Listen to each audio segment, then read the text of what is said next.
The Elves and the Shoemaker.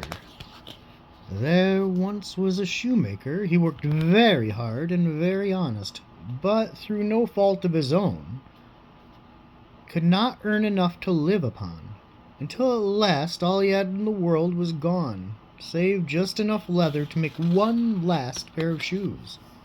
He cut the leather out, all ready to make up for the next day, intending to wake up early in the morning to do his work.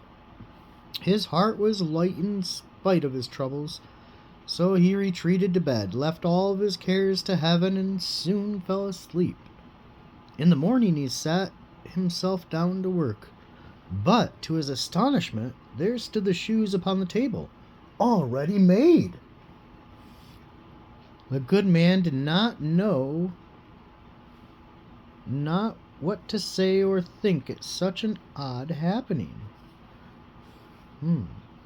He looked at the workmanship, which was all so fine and neat. There was not one stitch out of place. It was that much of a masterpiece.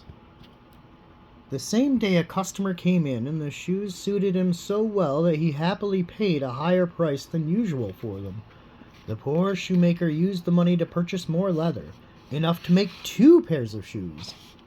And that evening he cut out the other pieces and went to bed early again, intending to rise.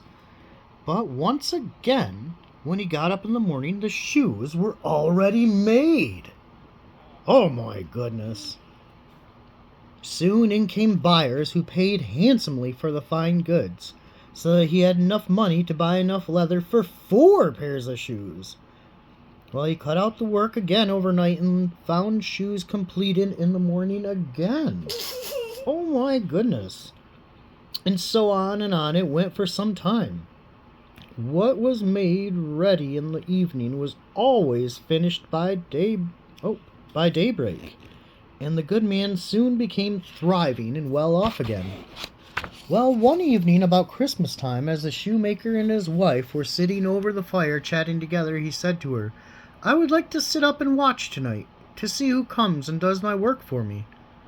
The wife liked the idea, so they left a candle burning, and when they hid themselves in the corner of the room, behind a curtain, and they watched what would happen. As the clock struck midnight, there came in 2 little naked elves. Oh, is there a picture? No, you don't want to see naked elves. Gross. Well, they sat themselves upon the shoemaker's bench, took up all the leather that was cut out, and began to work with their tiny little fingers, stitching and tapping away at such a rate that the shoemaker was a wonder and could not even believe his eyes. And on they went until the job was finished and the shoes were ready to be worn, and then they bustled away as quick as lightning. And the next day the wife said to the shoemaker, "These little elves have made us rich. We ought to thank them. I am quite sorry to see them run about as they do, and indeed they do not. Oh, indeed it is not very decent, for they have nothing on their backs to keep off the cold. I'll make them each a shirt and a coat and a waistcoat and a pair of trousers, and then you can make each of them a tiny little pairs of shoes." The thought pleased the good shoemaker very much. One evening, when all the little clothes were ready, they laid them on the table where they usually left the leather. Then they went and hid themselves to see what the elves would do.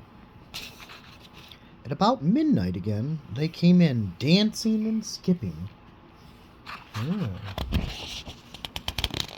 And they went to sit down at the work as usual, but then they saw the clothes lying there for them. They laughed and seemed merrily delighted.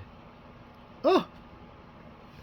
Then they dressed themselves in the twinkling of an eye, and danced and capered and sprung about as merry as could be, until at last they danced out the door, and away over the green.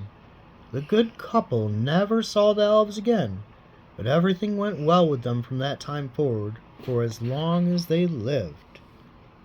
And that's the end of that one.